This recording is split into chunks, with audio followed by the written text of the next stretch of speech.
Basically अब हम देखने जा रहे हैं कि हम HTML और जेसन को कैसे रेंडर कर सकते हैं, किसमें, हमारी नोड जेएस के अंदर। रेंडर का मतलब दिखाना या फिर HTML चलाना, ठीक है। तो एक टेक्निकल वर्ड है रेंडर।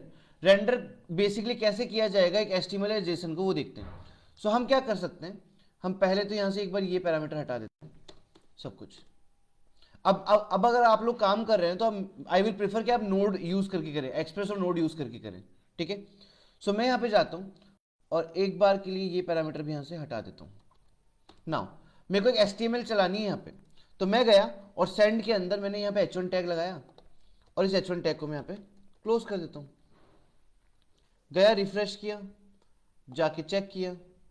सो आप देख सकते हो आपने जो टैग लगाया था वो टैग यहाँ पे रिफ्लेक्ट होके आ गया है, सही। इसी तरीके से हम कुछ और भी कर सकते हैं। जैसे मान लीजिए अबाउट अस पेज पे बेसिकली जो होता है, कॉन्टेक्ट अस पेज पे देख लेते हैं। कॉन्टेक्ट अस पेज पे कॉन्टेक्ट फॉर्म बना होता है, हम वैसा कुछ भी बना सकते हैं। बट वहां पे ना हमको मल्टीपल लाइन लिखनी पड़ेगी, इनपुट हो गया, बटन हो गया।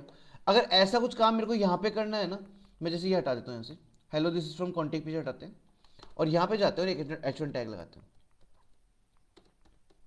और मैंने यहाँ पे लगाया एक h1 टैग और इसमें मैंने लिखा है यहाँ पे कॉन्टैक्ट फॉर्म करके। अब अगर इसके आगे वापस से जाके मेरे को है ना कोई टैग लगाना है तो मैं एक ही लाइन में ट्राई कर सकता हूं। अगर मैंने दूसरी लाइन में ब्रेक किया तो एरर आ जाएगी, क्योंकि इन्वर्टेड कॉमा में सिंगल लाइन स्ट्रिंग बनती है, ये मैं पहले सिखा चुका हूं। अगर आपको मल्टी लाइन स्ट्रिंग बनानी है तो आपको यह हटाना पड़ेगा, यहां पे टिल्ट वाला सिंबल लगाना पड़ेगा इस तरीके से। अब आप यहां पे जाके मल्टीपल लाइन टाइप कर सकते हैं। जैसे मैं यहां पे गया और मैंने बनाया एक इनपुट टैग, इनपुट टाइप, यहां मैंने लिख दिया टेक्स्ट, ठीक है। और फिर यहां मैं लगाता हूं place holder, enter user name, ठीक है। ये कर दिया और इसके बाद जाके मैं यहाँ पे इनपुट टैग को क्लोज कर देता हूँ।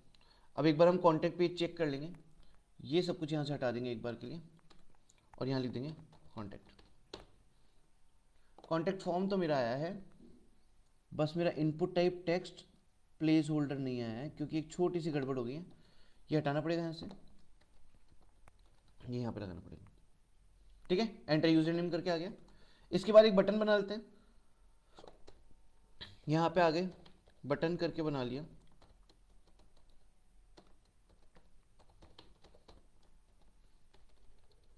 और यहाँ पे आके हमने लिखा कॉन्टैक्ट अस,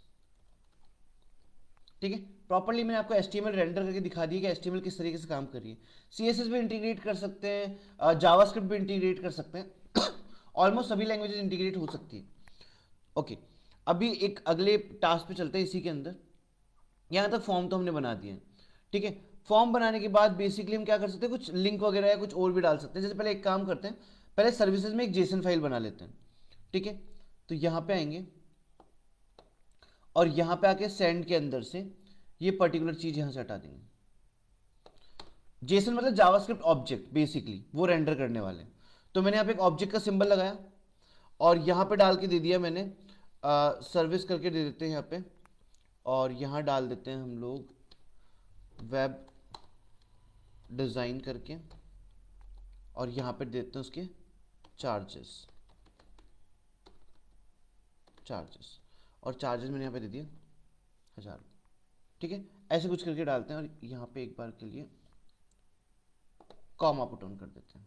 सेव किया, सर्विसेज वाला पेज एक्सेस करेंगे, यहाँ से कॉन्टैक्ट हटा देते हैं, सर्विसेज डालते हैं। आप देख सकते हो यहाँ पे प्रिंट हो गया। इवन यहाँ पे एक ऑप्शन होता है प्रिटी प्रिंट का, आप वो करोगे तो थोड़ा क्लियर दिखेगा। ये एक सिंगल सर्विस के लिए था। अगर हमको मल्टीपल सर्विस के लिए चाहिए तो हम क्या करेंगे, इस पूरे को एक एरे के अंदर एनक्लोज कर देंगे इस तरीके से और मल्टीपल ऑब्जेक्ट बना लेंगे। जैसे मैं यहाँ पे आ गया और इस जगह से आके इस पूरे ऑब्जेक्ट को मैं कॉपी करूंगा, एक बार यहाँ कॉमा लगाऊंगा, दूसरा ऑब्जेक्ट डाल दूंगा, यहाँ पे डाल ले लेता हूँ वेब डेवलप करके और सर्विसेज के चार्ज देता हूँ ऐसा कुछ करके, दिख रहा है। सो बेसिकली आपको दोनों जेसन प्रिंट हो गए। तो हमने दो चीज रेंडर करी यहाँ पे। हमने पहले यहाँ पे रेंडर किया एक बेसिकली HTML को, और फिर बाद में हमने रेंडर किया यहाँ पे जेसन को। अब एक और काम हम कर सकते हैं कि अगर हम चाहें तो हम मल्टीपल पेजेस को लिंक भी करवा सकते हैं। वो मल्टीपल पेज लिंक कैसे करेंगे? जैसे मैं यहाँ पे आता हूँ, सबसे पहले था मेरा होम पेज ये वाला, ठीक है। तो ये सब कुछ होम पेज से हटा देता हूँ और मैं यहाँ पे जाके लगा दूंगा टिल्ट वाले सिंबल्स। सबसे पहले यहाँ पे एक H1 टैग लगाएंगे और थोड़ा सा अच्छा सा बनाने की कोशिश कर रहे हैं बस, होम पेज, ठीक है, ऐसा। अब ओके, होम पेज, यहाँ पे जाके H1 टैग को क्लोज करेंगे, H1 क्लोज, ब्रेक करेंगे, यहाँ पे आ जाएंगे बीच में और लगा लेंगे यहाँ पे एक ए टैग। यहाँ जाके लगाएंगे हैरिफ और हैरिफ के अंदर दे देंगे हम लोग हमारा जो भी फॉर्मेट था स्लैश अबाउट करके, ठीक है। और यहाँ पे ले लेंगे गो टू अबाउट पेज। अब इस पर्टिकुलर चीज़ को यहाँ से कॉपी करेंगे और ऐसा ही बना लेंगे 2 और 3। ये अबाउट पेज के लिए था, यहाँ पे ले लेते हैं कॉन्टैक्ट पेज के लिए, यहाँ पे ले लेते हैं सर्विसेज के लिए। यहाँ से लिख देते हैं कॉन्टैक्ट, यहाँ पे लिख देंगे सर्विसेज, परफेक्ट।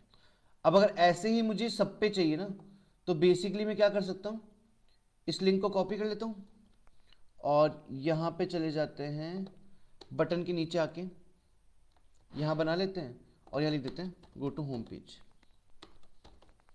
और इस जगह से ये सब कुछ हटा देते हैं। सेम अगर सर्विसेज पे भी चीज़ हर जगह कर सकते हैं, ठीक है। एक बार गो थ्रू कर लेते हैं, यहाँ से सबसे पहले तो ये हटा देता हूँ, होम पेज पे आते हैं। अब गो टू अबाउट पेज पे आया, ठीक है, अबाउट पेज पे आ चुके हैं हम लोग, गो टू कॉन्टैक्ट पेज आ गया है, वापस go to home page, go to services page. So hopefully हमने तीनों चीज़ समझ ली है। मल्टीपल पेजेस की लिंकिंग कैसे होगी, HTML को रेंडर कैसे करेंगे, और जेसन जावास्क्रिप्ट ऑब्जेक्ट नोटेशन या फिर जो आगे जाके API कहलाएगा, इसको हम रेंडर कैसे करेंगे। सो होपफुली आपको समझ में आया होगा। Thank you so much.